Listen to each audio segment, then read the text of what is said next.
اور یوں ہمیں پتہ چلتا ہے کہ میری آقا علیہ الصلوۃ والسلام کی ذات بابرکت جو ہے وہ جب اس دنیا میں، ظاہری دنیا میں جب آپ تشریف فرما تھے، تو تب بھی آپ کا وجود جو ہے، آپ کا نورانی پیکر جو ہے، اس کو جن جن لوگوں نے جیسا دیکھا انہوں نے بیان ضرور کیا، اور وہ سارے کے سارے بیانات ہم وقتاً فوقتاً اپنی اس سیریز میں بھی پڑھتے رہیں گے۔ آقا علیہ الصلوۃ والسلام کا نور محمدی سیدنا آدم علیہ السلام سے ہوتا ہوا حضرت نوح تک پہنچتا ہے، اور پھر سیدنا ابراہیم کی کہانی ہمیں پتہ چلتی ہے، اور حضرت نوح علیہ السلام جن کو آدم ثانی بھی کہا جاتا ہے۔ جب آپ کشتی میں سوار ہوئے تو 6 ماہ تک پوری روئے زمین پر پانی ہی پانی تھا، اور 6 ماہ آپ اس کشتی میں رہے اور ساری دنیا میں سب کچھ مٹ گیا۔ حتیٰ کہ ہمیں پتہ چلتا ہے کہ جب حضرت آدم علیہ السلام دنیا میں تشریف لائے تھے تو اللہ تعالیٰ کے حکم پر انہوں نے اللہ کا گھر بیت اللہ تعمیر کیا تھا، اسی جگہ جہاں آج خانہ کعبہ موجود ہے، وہ گھر بھی جو ہے وہ مسمار ہو گیا، اور اس کے نشانات ایک ٹیلے کی صورت میں موجود رہے تھے، اور حضرت نوح کی جو کشتی ہے وہ ڈوب نہیں سکتی تھی، کیونکہ اس میں بھی آقا علیہ الصلوۃ والسلام کا نور محمدی صلی اللہ علیہ وآلہ وسلم موجود تھا۔ اور پھر دنیا کی ابتدا ہوتی ہے نئے سرے سے، اور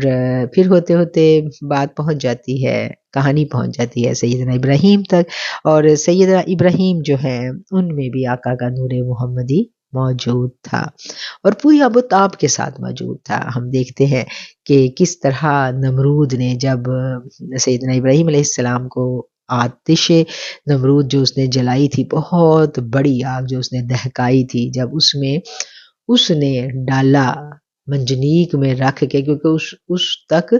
پہنچا ہی نہیں جا سکتا تھا آگ کے سینٹر تک کسی بھی طریقے سے، تو آپ کو منجنیق میں بٹھا کر اس میں پہنچایا گیا، اور جب آپ کو پہنچایا گیا آپ کو وہاں بٹھایا گیا، اتنی سخت بھڑکتی ہوئی آگ تھی۔ تو اس لمحے سیدنا ابراہیم علیہ السلام سے ہم یہ دیکھتے ہیں کہ سیدنا ابراہیم علیہ السلام سے اس وقت جب اللہ تعالیٰ نے فرشتے کو بھیجا اور فرشتے نے آ کے کہا کہ آپ بتائیں کہ ہم آپ کی کیا مدد کریں، تو انہوں نے کہا کہ اللہ سب کچھ دیکھ رہا ہے نا، تو فرشتے نے کہا کہ ہاں، تو تب سیدنا ابراہیم علیہ السلام نے کہا کہ جب اللہ دیکھ رہا ہے تو پھر حسبنا اللہ و نعم الوکیل، تو پھر وہی میرے لیے کافی ہے۔ اور یوں پھر وہ آگ جو تھی وہ گلزار بن گئی، اور کس طرح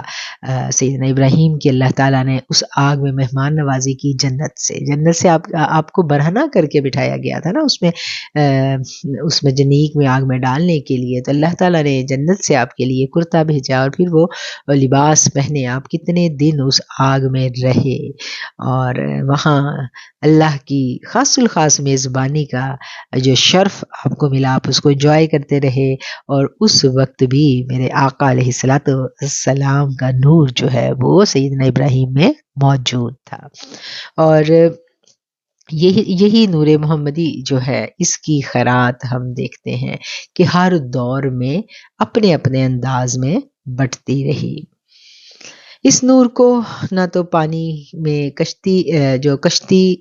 تھی اس کو پانی ڈبو سکا، اسی نور کو نمرود کی آگ نہیں جلا سکی۔ یوں ہمیں یہ پتہ چلتا ہے کہ جب تک یہ نور ظاہری بشریت کے لبادے میں نہیں آیا تھا، اس وقت بھی اس نور کی بڑی زبردست حفاظت ہو رہی تھی، اور اس وقت بھی اس نور کی خیرات بٹا کرتی تھی،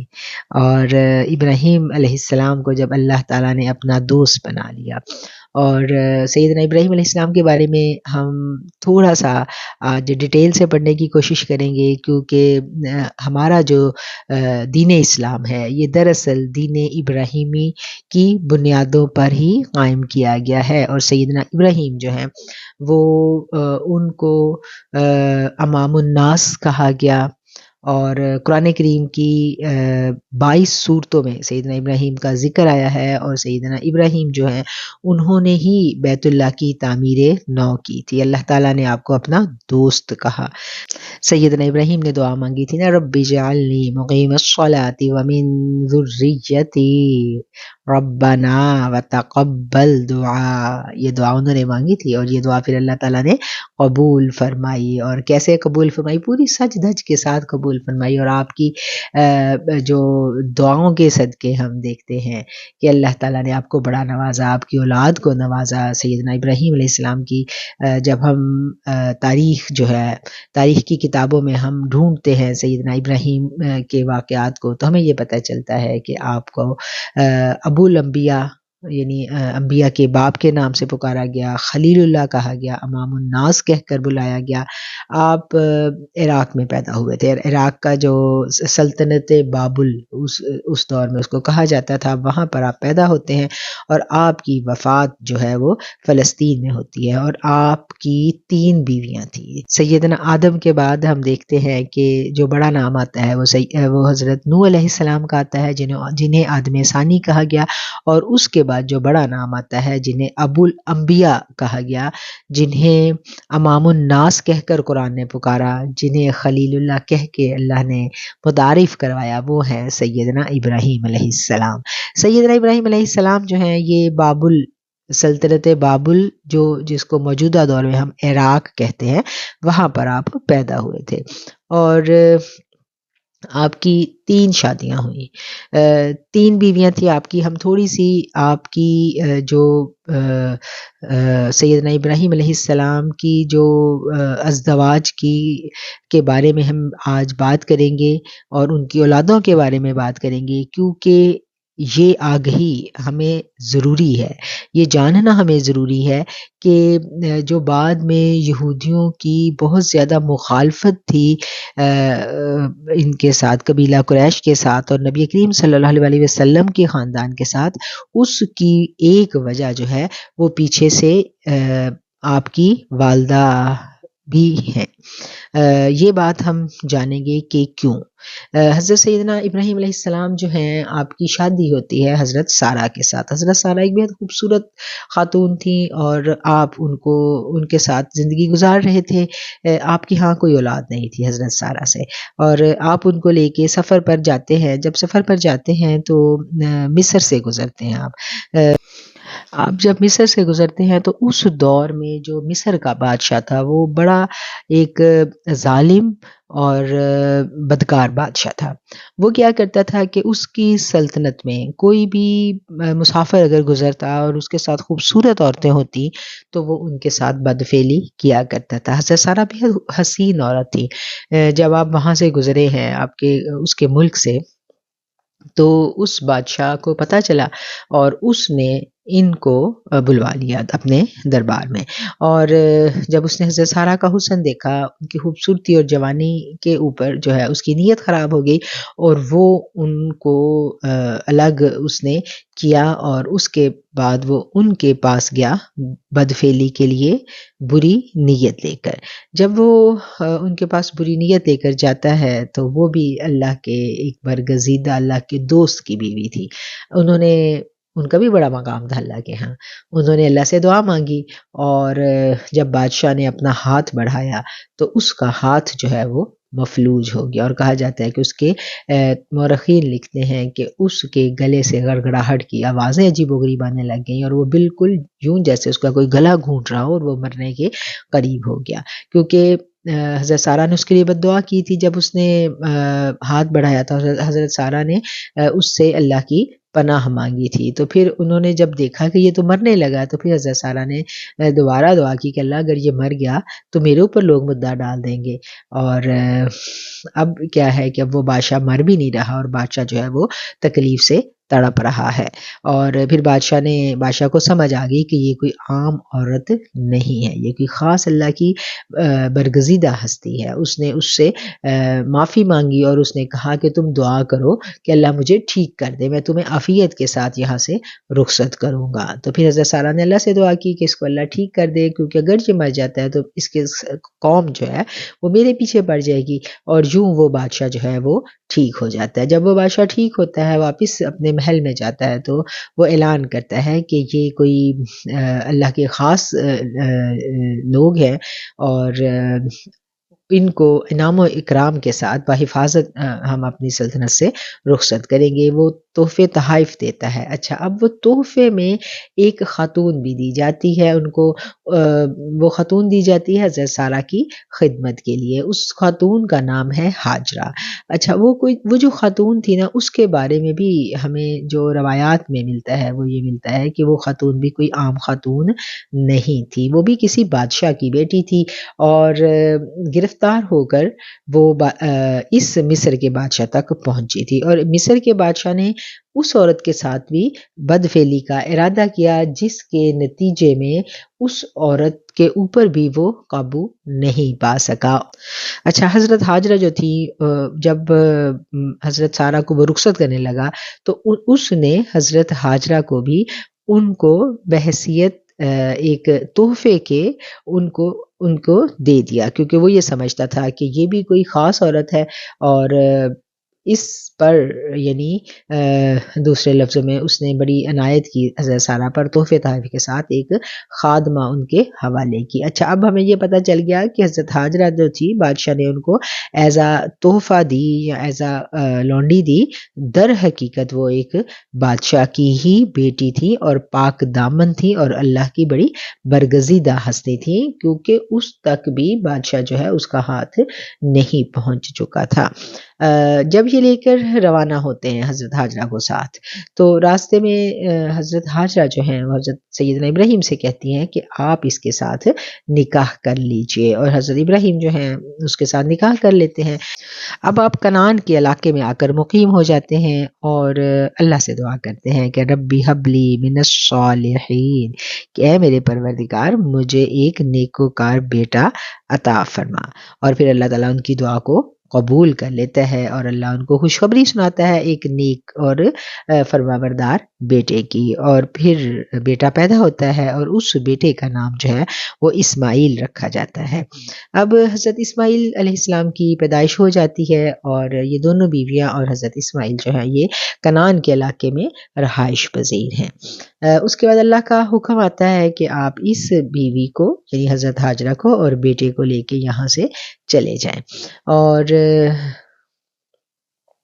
پھر وہ کہانی ہم سب نے سنی ہے کہ کیسے فرشتہ جو ہے وہ آپ کو اس جگہ تک پہنچانے کے لیے آپ کی رہبری کرتا ہے۔ فرشتہ آپ کے آگے آگے ہے، اور سیدنا ابراہیم علیہ السلام اور آپ کی فرما بردار اور اطاعت گزار بیوی سیدہ ہاجرہ اور ان کی گود میں ننھے سے اسماعیل علیہ السلام جو ہیں یہ چل پڑتے ہیں۔ راستے میں چلتے چلتے کہتے ہیں کہ بڑی خوبصورت وادیاں آتی ہیں، فلسطین کا سبز و شاداب علاقہ یہ لوگ گزارتے ہیں، تو بار بار سیدنا ابراہیم جو ہے وہ پوچھتے ہیں کہ کیا اس جگہ پر اللہ نے حکم دیا ہے، کیا اس جگہ پر حکم دیا ہے؟ تو فرشتہ کہتا ہے نہیں، چلتے جائیں۔ بالآخر یہ لوگ وادی ذی زرع جس کو کہا گیا مکہ مکرمہ کی وادی، سنگلاخ پہاڑ، بڑی بڑی چٹانیں، سیاہ پہاڑ، وہاں پر فرشتہ جو ہے وہ آپ کو لے کر آ جاتا ہے۔ اچھا، اب جب یہ اس مکہ کی وادی میں آ جاتے ہیں تو فرشتہ ان کو نشاندہی کر دیتا ہے کہ آپ نے یہاں پر اپنی بیوی کو چھوڑ دینا ہے، اور وہ بیوی کو وہاں چھوڑ کر خاموشی کے ساتھ واپس پلٹ آتے ہیں۔ گود میں ننھا سا ابراہیم ہے، بڑے بڑے پتھروں کے پہاڑ ہیں، پانی بھی نہیں ہے، ایک مشکیزہ پانی کا اور کچھ کھجوریں سیدنا ابراہیم علیہ السلام اپنی بیوی کے پاس رکھ دیتے ہیں، اور جب آپ واپس پلٹنے لگتے ہیں تو ہاجرہ پوچھتی ہیں کہ آپ مجھے چھوڑ کے جا رہے ہیں، کیا یہ بھی اللہ کا حکم ہے؟ کیونکہ جب گھر سے نکلے تھے تو سیدہ ہاجرہ کو یہی بتایا گیا تھا کہ اللہ کا حکم ہے کہ تمہیں لے کر جانا ہے، چلو میرے ساتھ سفر پر، اور وہ اطاعت گزار بندی چل پڑی۔ اب یہاں پہنچ کر وہ پھر پوچھ پوچھ رہی ہے کہ کیا یہ بھی اللہ کا حکم ہے کہ مجھے چھوڑ کے چلے جانا ہے؟ تو سیدنا ابراہیم فرماتے ہیں ہاں، اور آپ ہاں کہہ کے ان کو چھوڑ کے چلے جاتے ہیں۔ اور پھر وہ اگلی کہانی ہم سب کو معلوم ہے کہ کس طرح پانی جو ہے وہ بھی ختم ہو گیا، کھجوریں بھی اپنے آخری دموں پہ ہیں، خوراک نہیں ہے پاس، بچہ جو ہے ننھا سا اسماعیل علیہ السلام جو ہے وہ بھوک سے تڑپ رہے ہیں، اور ماں جو ہے وہ ان سنگلاخ پہاڑوں پر بھاگتی ہے، بے قرار ہو کے بھاگتی ہے اور اللہ سے مدد مانگتی ہے۔ جب وہ بھاگتی ہے تو کہتے ہیں کہ اس کو آواز ایک سنائی دیتی ہے، وہ اس آواز پر کان دھرتی ہیں اور پھر وہ پوچھتی ہیں کہ آپ اگر میری مدد کرنا چاہتے ہو تو میرے سامنے آؤ، اور وہ جو سامنے آتا ہے پھر کہتے ہیں کہ وہ فرشتہ ہے جس نے پاؤں کی ایڑی ماری اور زمین سے چشمہ جو ہے وہ ابل پڑا، اور پانی جب ابل پڑتا ہے، پانی زمزم کا پانی، تو سیدہ ہاجرہ جو ہے وہ آگے بڑھتی ہیں اور آگے بڑھ کے اس پانی کو روکنے کی کوشش کرتی ہیں۔ فرشتے نے ہاجرہ سے کہا کہ تم خوف اور غم مت کرو، اللہ تمہیں اور اس بچے کو ضائع نہیں کرے گا، یہ مقام بیت اللہ ہے، اس گھر کی تعمیر یہ بچہ اور اس کا باپ مل کر کریں گے۔ اور یوں جو سیدہ ہاجرہ ہے ان کو اللہ تعالیٰ تسلی کا پیغام دے دیتا ہے، ان کے دل کو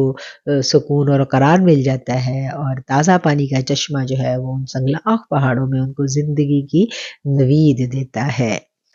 بنی جرہم کا ایک قبیلہ جو تھا، اس کے سردار نے ان کا وہاں سے گزر ہوا اور انہوں نے وہاں پر پرندوں کو اڑتے ہوئے دیکھا، اور پانی کی تلاش میں تھے وہ لوگ، اور اس زمانے میں یہ تھا کہ کسی بیابان میں پرندوں کی موجودگی سے یہ لوگ پتہ چلا لیا کرتے تھے کہ یہاں کہیں قریب پانی موجود ہے، اور انہوں نے کھوجنا شروع کیا، ان پہاڑوں میں تلاش شروع کی کہ ان پہاڑوں میں کہاں پر پانی موجود ہے، اور وہ ڈھونڈتے ڈھونڈتے وہ قبیلے والے پہنچ گئے اماں ہاجرہ تک۔ وہاں پر اماں ہاجرہ موجود ہے اپنے ننھے سے اسماعیل کے ساتھ، اور وہ قبیلے کا سردار جو ہے وہ آتا ہے وہاں، اور وہ آپ سے پانی کو استعمال کرنے کی اجازت چاہتا ہے، آپ اس کو اجازت دے دیتی ہیں، اور وہ چاہتا ہے، اس کو یہ جگہ بھا جاتی ہے اور وہ چاہتا ہے کہ اس کا قبیلہ اسی جگہ پر آباد ہو جائے، اور اماں عائشہ جو ہے اس کو اجازت دے دیتی ہیں اس چیز کی، اور آپ کہتی ہیں کہ ٹھیک ہے تم ادھر آباد ہو جاؤ، لیکن اس چشمے کے حقوق میں تمہیں نہیں دوں گی۔ اور پھر ہمیں ہسٹری بتاتی ہے، تاریخ کی کتابوں سے ہمیں پتہ چلتا ہے کہ وہ قبیلہ وہاں پر آباد ہو گیا، اور اسماعیل علیہ السلام جو ہیں اسی قبیلے میں بڑے ہوتے ہیں، جوان ہوتے ہیں، اور ان دا مین وائل حضرت جو ابراہیم علیہ السلام ہیں وہ وقتاً فوقتاً اپنے بیٹے سے ملنے آتے رہتے ہیں، اور آپ اپنے بیٹے سے ملتے ہیں، آ کے ملاقات کرتے ہیں، اور پھر اسی دوران جو ہے وہ بیت اللہ شریف کی تعمیر کا واقعہ بھی ہم تک پہنچتا ہے، بلکہ اس سے پہلے جو خاص واقعہ ہوتا ہے وہ یہ ہے کہ جس کے بارے میں ہمیں پتہ چلتا ہے کہ حضرت ابراہیم کو حکم دیا گیا، خواب میں دکھایا گیا کہ وہ اپنے بیٹے کو ذبح کر رہے ہیں، اور اللہ تعالیٰ نے کیا کہا تھا، فَبَشَّرْنَاهُ بِغُلَامٍ حَلِيمٍ، ہم نے انہیں ایک بردبار بیٹے کی بشارت دی تھی، اور وہ بردبار بیٹا جب یہ خبر سنتا ہے اپنے باپ سے تو وہ کیا کرتا ہے، وہ سر تسلیم خم کر دیتا ہے، اور یوں پھر وہ واقعہ ہم سب جانتے ہیں، اس کی میں ڈیٹیل میں نہیں جاؤں گی کہ کس طرح وہ اس کو اس کی قربانی دینے کے لیے لٹاتے ہیں، اور پھر اللہ تعالیٰ جنت سے جانور بھیج دیتے ہیں، اور وہی قربانی آج دن تک اللہ تعالیٰ نے روئے زمین پر ہم سب پر واجب کر دی ہے، اور تمام دین ابراہیمی کے جو پیروکار ہیں وہ اس قربانی کو دے کے حضرت ابراہیم سے اپنی نسبت کا اعلان کرتے ہیں۔ میں آپ سے کہتی ہوں نا کہ سیدنا ابراہیم کا جو تعلق ہے دین محمدی کے ساتھ وہ بڑا گہرا تعلق ہے، ہم اس تعلق کا اعادہ 5 ٹائم تو اپنی نمازوں میں درود ابراہیمی پڑھ کے کرتے ہیں، اور پھر سال میں ایک دفعہ قربانی دے کے کرتے ہیں، اور پھر حج جو ہے وہ ہمارے اوپر جو عبادت فرض کی گئی، صاحب استطاعت پر فرض کی گئی جو عبادت ہے وہ بھی پوری کی پوری حضرت ابراہیم کی یاد ہے۔ حضرت ابراہیم کی یاد کیا میں کہوں، وہ تو بی بی ہاجرہ کی یاد ہے، اور یوں یہ بڑی خوبصورت ان کی کہانی ہم پڑھتے جاتے ہیں، اور ہماری دلچسپی جو ہے وہ اور بڑھتی جاتی ہے کہ پھر آگے کیا ہوا۔ اب ہم چلتے ہیں حضرت ابراہیم کی طرف۔ حضرت ابراہیم جو ہے جب وہ اپنے بیٹے کو حضرت ابراہیم اور اسماعیل، ٹھیک ہے نا، حضرت ابراہیم اپنے بیٹے اسماعیل کو اور اماں ہاجرہ کو چھوڑ جاتے ہیں جب ادھر، تو واپس اپنی بیٹی کے پاس جاتے ہیں، تو پھر اللہ تعالیٰ انہیں اور اولاد سے نوازتا ہے۔ دوسری اولاد حضرت سارہ سے ہوتی ہے۔ حضرت سارہ سے کون پیدا ہوتے ہیں؟ حضرت اسحاق علیہ السلام۔ اور آپ کی ایک تیسری بیوی بھی تھی جن کا نام قطورہ تھا، اور اس سے 6 اولادیں پیدا ہوئیں۔ حضرت ابراہیم کا ذکر جو ہے وہ ہمیں قرآن سے جو پہلی آسمانی کتاب میں ہے ان میں بھی ملتا ہے۔ بائبل میں آتا ہے کہ اللہ تعالیٰ نے حضرت ابراہیم سے مخاطب ہو کے فرمایا تھا کہ دیکھو میرا عہد تمہارے ساتھ ہے، اور تم بہت سی قوموں کے باپ ہوگے، اور بہت سی قومیں جو ہم دیکھتے ہیں کہ آپ کے جو بیٹے تھے وہ مختلف اطراف میں گئے۔ قرآن کریم میں اللہ تعالیٰ ارشاد فرماتے ہیں کہ اے اہل کتاب، تم ابراہیم کے بارے میں کیوں جھگڑتے ہو، حالانکہ تورات اور انجیل اس کے بعد ہی اتاری گئی، پھر کیا تم عقل سے کام نہیں لیتے؟ سنو، تم وہ لوگ ہو جو اس میں جھگڑ چکے جس کا تمہیں علم نہیں تھا، پھر اس میں کیوں جھگڑتے ہو جس کا تمہیں علم نہیں، اور اللہ جانتا ہے تم نہیں جانتے۔ ابراہیم نہ یہودی تھے نہ عیسائی، لیکن وہ راست رو اور فرمانبردار مسلمان تھے اور حنیف تھے، وہ مشرکوں میں سے نہیں تھے۔ یقیناً ابراہیم کے نزدیک وہ لوگ ہیں جنہوں نے ان کی پیروی کی، یہ نبی ہیں اور وہ جو اس پر ایمان لائے، اور اللہ مومنوں کا والی ہے۔ یہ آیت جو ہے یہ اللہ تعالیٰ نے قرآن کریم میں مخاطب کر کے ہم سب سے خطاب ہے، لیکن کیا ہے کہ جب قرآن نازل ہو رہا تھا تو جو یہودی تھے اور جو نصرانی تھے وہ طرح طرح کے اعتراضات کرتے تھے، اور سیدنا ابراہیم کے بارے میں باتیں وہ لوگ کرتے تھے کہ وہ تو ہمارے دین کے پیروکار تھے، جس پر قرآن نے گواہی دی کہ وہ کسی کے دین پر نہیں تھے، وہ تو سیدھے سیدھے توحید پرست تھے، حنیف تھے، وہ مشرکوں میں سے نہیں تھے، اور اللہ ان کی گواہی دے رہا ہے۔ اور پھر اللہ تعالیٰ ان کی جو حیات ہے اس کے بارے میں بھی ہمیں قرآن کریم میں وقتاً فوقتاً اللہ تعالیٰ کہانیاں سناتے ہیں، بتاتے ہیں ان کے بارے میں کہ کیسے اللہ نے ان کو متعدد بار آزمایا، اور وہ ہر آزمائش میں جو ہے وہ پورے ہوئے۔ ایسے تو نہیں اللہ نے ان کو خلیل اللہ اپنے دوست کا لقب دے دیا، اور قرآن ہی سے ہمیں پتہ چلتا ہے نمرود کے واقعے کا، قرآن ہی سے ہمیں پتہ چلتا ہے کہ جب وہ اپنے بیٹے کو ذبح جو انہوں نے کرنا تھا اس کے بارے میں بھی ہمیں واقعہ وہ بھی پتہ چلتا ہے، جس کو بھی ہم ڈسکس کر رہے تھے۔ پھر اس کے بعد بیت اللہ شریف کی تعمیر کا واقعہ آ جاتا ہے۔ تو اللہ تعالیٰ نے حضرت ابراہیم علیہ السلام کو بیت اللہ شریف کی تعمیر کا حکم دیا، تو آپ نے پھر ابراہیم علیہ السلام نے کیا دعا کی کہ اللہ اس شہر کو امن والا بنا دے اور انہیں رزق عطا فرما۔ یہ دعا جو ہے اللہ تعالیٰ نے ان کی قبول بھی کی، اور ہم دیکھتے ہیں کہ مکہ کتنی حرمتوں والا شہر ہے، اور یہاں پر کچھ بھی اپنی فصلیں تو نہیں ہیں، لیکن یہاں پر کبھی بھی اللہ نے رزق کی کمی نہیں آئی، اور اللہ دنیا کے گوشے گوشے سے یہاں پر تاجر آتے تھے۔ اس دور میں بھی آتے تھے، حج کے سیزن حضرت سیدنا ابراہیم کے بعد حج کسی نہ کسی صورت میں تو موجود تھا نا، تو لوگ آیا کرتے تھے سامان تجارت لے کر، اور اللہ نے ان کا انتظام کیے رکھا تھا۔ جب یہ خانہ کعبہ کی تعمیر کرتے ہیں، دعائیں مانگتے ہیں، وہ دعائیں بھی ہم نے قرآن میں پڑھی، اور پھر اللہ تعالیٰ نے ان کو کہا کہ تم منادی حج کرو۔ اللہ تعالیٰ نے ابراہیم علیہ السلام سے کہا کہ اب لوگوں کو اس گھر کے حج کے لیے بلاؤ، اور تفسیر ابن کثیر اس میں لکھتے ہیں کہ جب اللہ نے ابراہیم کو حکم دیا کہ آپ لوگوں کو اس گھر کے حج کے لیے بلاؤ، تو انہوں نے کہا میں کیسے بلاؤں، میری آواز ان تک کیسے پہنچے گی؟ اللہ نے کہا تم آواز لگاؤ، پہنچانا ہمارا کام ہے۔ سو آپ نے ایک مقام پر کھڑے ہو کر آواز لگائی، لوگو سنو، تمہارے رب نے تمہارے لیے ایک گھر بنایا ہے، سو اس کا حج کیا کرو۔ ابراہیم علیہ السلام کی اس آواز کو اللہ نے دنیا کے گوشے گوشے تک پہنچا دیا۔ ہر ذی روح نے اس آواز کو سنا، باپوں کے صلبوں اور ماؤں کے رحموں میں موجود ہر روح نے اس آواز کو سنا۔ یہ آواز سن کر پہاڑ جھک گئے، جس شے نے بھی سنا اس کا جواب دیا، خواہ وہ پتھر ہو، مٹی کا ڈھیلا ہو یا درخت۔ سب نے کہا لبیک اللہم لبیک لبیک لا شریک لک لبیک، اور جس نے اس آواز کو سن کر اس کے جواب میں کہا لبیک لا شریک لک لبیک اللہم لبیک، تو اس کی قسمت میں اللہ تعالیٰ نے حج کی سعادت کو لکھ دیا۔ اور یہ روایات کا خلاصہ ہے جنہیں حضرت ابن عباس، مجاہد، سعید بن جبیر اور متعدد علماء سلف نے نقل کیا ہے، واللہ عالم بالصواب۔ ابن جریر ابن حاتم نے بھی اس قصے کو بڑی تفصیل کے ساتھ نقل کیا ہے۔ روایات میں آتا ہے کہ ابراہیم اور اسماعیل کی شکل و صورت میں بے پناہ مشابہت تھی کہ بعض اوقات لوگ فرق نہیں کر سکتے تھے۔ اسماعیل علیہ السلام کو ذبیح اللہ کہہ کر لوگ پکارا کرتے تھے اور بعض اوقات آپ کو بھی ذبیح اللہ کہہ اٹھتے۔ یہ بات اللہ کو پسند نہ آئی کہ اللہ کے دوست خلیل اللہ کو لوگ ذبیح اللہ کہیں، سو اللہ تعالیٰ نے آپ کے بال سفید کر دیے۔ آپ دنیا میں سب سے پہلے انسان تھے جن کے بال سفید کیے گئے۔ آپ نے دیکھا تو تعجب کیا، اللہ سے سوال کیا، یہ کیا جواب ملا؟ یہ ہمارا نور ہے، ہمیں یہ گوارا نہیں کہ ہمارے دوست کو کوئی ذبیح اللہ کہے۔ سفید بالوں کو نور الہی کہا گیا اور یہ بزرگی کی علامت ٹھہرے۔ آپ کو بزرگی عطا فرمائی گئی، ظاہری طور پر بھی اور باطنی طور پر بھی، رسالت کے اعتبار سے بھی اور انسانیت کے اعتبار سے بھی۔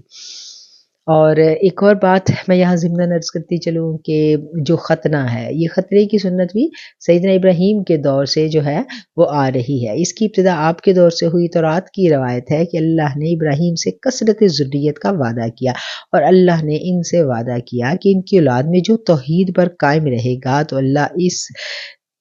تو اللہ زمین میں اس کو اقتدار دے گا۔ پھر خدا نے ابراہیم سے کہا کہ تو میرے عہد کو ماننا اور تیرے بعد پشت در پشت تیری نسل مانے کہ تم میں سے ہر فرزند نرینہ کا خطرہ کیا جائے۔ یہ اس عہد کا نشان ہوگا جو میرے اور تمہارے درمیان ہے۔ جو ایسا نہیں کرے گا اسے اپنے لوگوں سے کاٹ ڈالا جائے گا۔ اللہ کا یہ حکم سنتے ہی ابراہیم علیہ السلام نے اپنے گھر والوں کو جمع کیا۔ حضرت ابو ہریرہ سے روایت ہے کہ نبی کریم نے بتایا کہ حضرت ابراہیم نے 80 برس کی عمر میں خطرہ کیا اور آپ نے 175 برس کی عمر میں وفات پائی۔ حضرت سیدنا ابراہیم علیہ السلام سے دین محمدی صلی اللہ علیہ وسلم کو ماننے والوں کی نسبت بڑی مضبوط نسبت ہے، اور ابراہیم کی جو خوبیاں ہمیں قرآن بتاتا ہے اس میں سب سے پہلی جو سب سے بڑی خوبی ہے وہ کیا ہے کہ آپ توحید پرست تھے اور شرک کرنے والوں میں سے نہیں تھے۔ آپ بے حد مہمان نواز تھے اور کلمہ توحید کو ہر طاقتور کے سامنے آپ نے بڑے بے خوف ہو کر بلند کیا۔ آج ہمیں دین ابراہیمی کی سنت کو از سر نو زندہ کرنے کی اشد ضرورت ہے۔ جب تک ہمارا عقیدہ توحید پختہ نہ ہو جائے یقین کامل حاصل نہیں ہوتا۔ اور آج جو ہمارا ایمان متزلزل ہے اس کی سب سے بڑی وجہ کیا ہے کہ ہمارا عقیدہ توحید جو ہے نا وہ ہم زبان سے تو ادا کرتے ہیں لیکن ہم اگر اپنے دل سے پوچھیں تو ہمیں کہیں نہ کہیں کجی اور کمزوری نظر آتی ہے۔ ہمارا یہ یقین متزلزل ہو چکا ہے۔ یہ دور آج بھی اپنے ابراہیم کی تلاش میں ہے، اور یہ بات جو ہے یہ علامہ اقبال بڑے خوبصورت انداز میں آپ دیکھیں کہ ہمیں بتا کے گئے ہیں کہ یہ دور اپنے ابراہیم کی تلاش میں ہے، صنم کدہ ہے جہاں لا الہ الا اللہ۔ اور علامہ اقبال نے تو حضرت ابراہیم کے بارے میں بڑے اشعار کہے ہیں۔ آپ نے کہا ہے نا، ذوق حاضر ہے تو پھر لازم ہے ایمان خلیل، ذوق حاضر ہے تو پھر لازم ہے ایمان خلیل، ورنہ خاکستر ہے تیری زندگی کا پیر ہے۔ اللہ تعالیٰ نے ابراہیم علیہ السلام کو اپنا دوست بنایا، اور اس دوستی کے جو قصے ہیں وہ قرآن نے جا بجا بیان کیے۔ اور سب سے بڑی جو بات ہے، ہم نمرود کا قصہ دیکھیں تو وہ ہمارا ایمان جو ہے بڑا بڑھ جاتا ہے اس وقت، اور اسی بات کو علامہ اقبال نے بھی اپنے شعر میں بیان کیا کہ بے خطر کود پڑا آتش نمرود میں عشق، عقل ہے محو تماشا لبے بام ابھی۔ ابراہیم علیہ السلام کی جو بیوی سارہ سے ان کے بیٹے اسحاق پیدا ہوئے تھے، اور ان کی بھی پھر آگے نسل سے بہت سے انبیاء جو ہیں وہ دنیا میں آئے، اور ان کا جو علاقہ تھا وہ شام اور فلسطین کا تھا، اور قطورہ جو آپ کی بیوی تھی ان کی اولاد سے جو بیٹے پیدا ہوئے ان کا علاقہ یمن کا تھا، اور اسماعیل علیہ السلام کو سرزمین حجاز یعنی مکہ عرب یہ والا علاقہ جو ہے آپ کو ملا، اور آپ کو عرب کے لوگوں کی رشد و ہدایت کے لیے منتخب کر لیا گیا۔ قرآن نے انہیں صادق الوعد کے لقب سے نوازا ہے۔ حضرت اسماعیل کی جو اولاد ہے، ہم جب دیکھتے ہیں کہ آپ کی اولاد میں 12 سردار تھے۔ ہاجرہ کو آپ کی پیدائش سے قبل یہ بشارت دی گئی تھی کہ آپ کے گھر میں جو بیٹا پیدا ہوگا اللہ اس سے نسل بڑھائے گا اور اس کی نسل سے 12 سردار پیدا ہوں گے۔ اچھا، جب خانہ کعبہ کی جب تعمیر ہو رہی تھی تو اس کا بھی پورے کا پورا جو ڈیزائن ہے، جو اس کا سٹرکچر ہے، وہ اللہ تعالیٰ کی ہدایات کی روشنی میں حضرت سیدنا ابراہیم جو ہیں وہ کر رہے تھے۔ مقام ابراہیم جو ہے تعمیر کے دوران جو دیواریں اوپر اٹھتی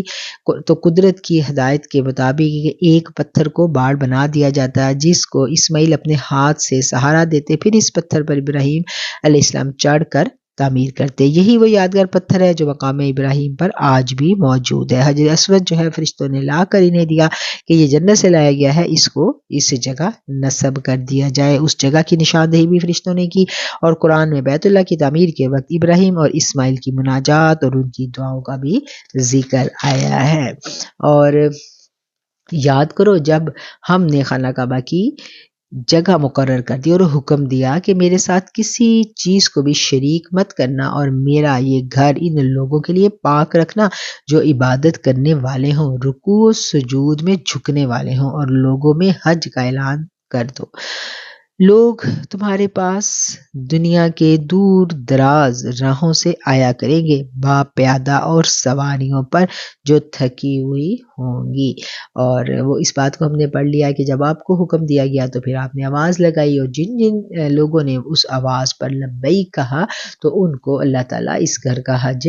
ضرور اپنی زندگی میں نصیب کرتا ہے۔ اسماعیل علیہ السلام کی اولاد کے بارے میں ہم دیکھتے ہیں تو قرآن و حدیث میں اس کا ذکر تفصیل سے نہیں آیا، مگر تورات میں اس کا ذکر موجود ہے کہ آپ کے 12 فرزند تھے جو 12 سردار کہلائے اور عرب کے قبائل کے جد امجد بنے، اور آپ کی ایک بیٹی بھی تھی۔ اچھا، حضرت اسماعیل کی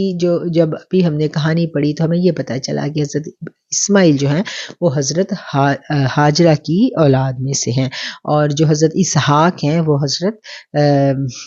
سارہ کی اولاد میں سے ہیں، اور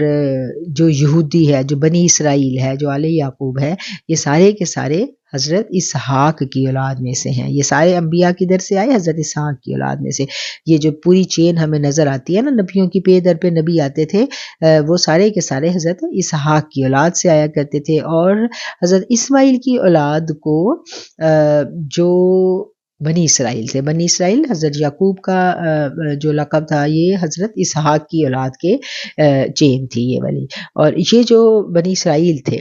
یہ حضرت اسحاق کی اولاد کے جو لوگ تھے، دوسرے لفظوں میں ہم اس کو آسانی سے سمجھنے کے لیے کہیں تو یہ لوگ اسماعیل علیہ السلام کی اولاد کو کمتر جانا کرتے تھے۔ کیوں؟ ان کے ہاں یہ تصور تھا کہ جو اسماعیل ہیں ان کی ماں ایک لونڈی تھی، اور ہماری ماں جو ہے سارہ وہ ایک اچھے خاندان کی تھی، اور اس وجہ سے وہ خاندانی بیوی ہے اور یہ لونڈی کی اولاد ہے، اس وجہ سے ان کے دلوں میں تکبر تھا۔ اور یہی وجہ ہے کہ جب نبی کریم صلی اللہ علیہ وسلم تشریف لاتے ہیں اور آپ بنی اسماعیل میں سے آتے ہیں تو ان کے جھٹلانے کی ایک وجہ یہ بھی تھی کہ ان کے پاس وعیدیں تو موجود تھیں، ان کو یہ تو معلوم تھا کہ نبی نے آنا ہے، لیکن یہ بات انہیں گوارا نہیں تھی کہ یہ نبی جو ہے یہ ایک لونڈی کی نسل میں سے آئے۔ لیکن ہم جب تحقیقات کرتے ہیں تو ہمیں پتہ چلتا ہے کہ اماں ہاجرہ لونڈی کی وہ اولاد نہیں تھی، وہ بھی ایک بادشاہ زادی تھی، اعلیٰ نسب کی تھی اور پاک دامن خاتون تھی، جن کو اللہ نے اتنا نوازا کہ ان کو نبی کریم صلی اللہ علیہ وسلم کے جد امجد میں سے ہونے کا مرتبہ ملا، اور آپ کی جو مدفن ہے، جو آپ کی قبر مبارک ہے، کہا جاتا ہے کہ جب آپ کی وفات ہوتی ہے تو آپ بیت اللہ شریف میں دفن ہوئی، اللہ نے اپنے گھر میں ان کو مدفن دیا، یعنی آپ کی قبر جو ہے وہ خانہ کعبہ کے اندر ہے۔ اور یہ بھی ہمیں پتہ چلتا ہے بعض روایتوں میں کہ وہ جگہ پھر حتیم میں آ گئی تھی، اور آپ کی قبر مبارک جو ہے وہ حتیم میں ہے۔ اور بڑا مرتبہ مقام دیا اللہ تعالیٰ نے، آپ جہاں پر تیز بھاگی، اللہ نے حج میں اس جگہ تیز بھاگنے کو کہا، سب مردوں سے کہا کہ ہاجرہ ادھر تیز بھاگی تو آپ بھی تیز بھاگو، اور اتنا مقام آپ کو ملا۔ اور یہ بات جو ہے اس کو واضح ہو جانا چاہیے کہ یہ کسی کم تر خاندان میں سے نہیں تھی، اور نہ ہی یہ لونڈی تھی۔ اور حضرت اسماعیل کی جو اولاد ہے اس کا میں نے ذکر کیا کہ ان کی اولاد میں سے 12 سردار تھے، اور ان 12 سرداروں میں سے عدنان جو ہے ان کا ذکر ملتا ہے، اور عدنان سے آگے آقا علیہ السلام تک پورے کا پورا شجرہ نسب ہمارے پاس موجود ہے۔ اور اسی شجرہ نسب میں پھر اماں عائشہ جو ہیں ان کا بھی ہمیں شجرہ نسب ملتا ہے۔ انشاءاللہ ہم اپنے اگلے پروگرام میں اس پر بات کریں گے، اور حضرت اسماعیل علیہ السلام کا ذکر جو قرآن کریم میں متعدد بار آیا ہے، اور اللہ تعالیٰ نے آپ کو کہا وَقَانَ عِنْدَ رَبِّهِ مَرْضِيًّا، وہ اپنے پروردگار کے نزدیک پسندیدہ ہیں۔ اور اسماعیل کا ایک بیٹا قیداد تھا، اس کی اولاد میں سے حضرت عدنان تھے جو نبی کریم صلی اللہ علیہ وسلم کی 21ویں پشت میں سے تھے۔ ٹھیک ہے، تو آج جو باتیں ہم نے کی نبی کریم صلی اللہ علیہ وسلم کے جد ابجد کے بارے میں، وہ تھا حضرت ابراہیم علیہ السلام۔ حضرت ابراہیم علیہ السلام کی جو زندگی ہے، خان کی زندگی، جو آپ کی شادی شدہ زندگی ہے، اس کو ہم نے پڑھا، اور حضرت حاجرہ کی کہانی ہم نے پڑھی، اور حضرت حاجرہ جو ہیں کس طرح وہ کس طرح مصر کے بادشاہ کے پاس قید تھیں، اور مصر کے بادشاہ نے ان کو تحفے میں دیا تھا حضرت سارہ کو، اور وہ کسی بادشاہ کی بیٹی تھیں، شہزادی تھیں، اور پاک دامن تھیں، اور مرتبے والی خاتون تھیں۔ اور پھر ان کے ہاں کیسے ان کے صبر کی کہانی، اور ان کی رب کے اوپر توکل اور بھروسے کی کہانی ہم نے پڑھی، اور اسی توکل اور بھروسے کا صلہ رب نے ان کو ایسا دیا کہ آج دن تک ان کی سنت ادا کیے بنا ہمارا حج مکمل نہیں ہوتا۔ انشاءاللہ ہم نیکسٹ اسی موضوع کو آگے بڑھائیں گے، اور آقا علیہ السلام کا جو بنی جو عدنان ہیں ان کے بعد جو آپ کا شجرہ نسب ہے، اس میں جو نمایاں کردار ہمیں نظر آتے ہیں، نمایاں ہستیاں ہمیں نظر آتی ہیں، ہم ان کے بارے میں جاننے کی کوشش کریں گے۔ وآخر الدعوانا ان الحمد للہ رب العالمین۔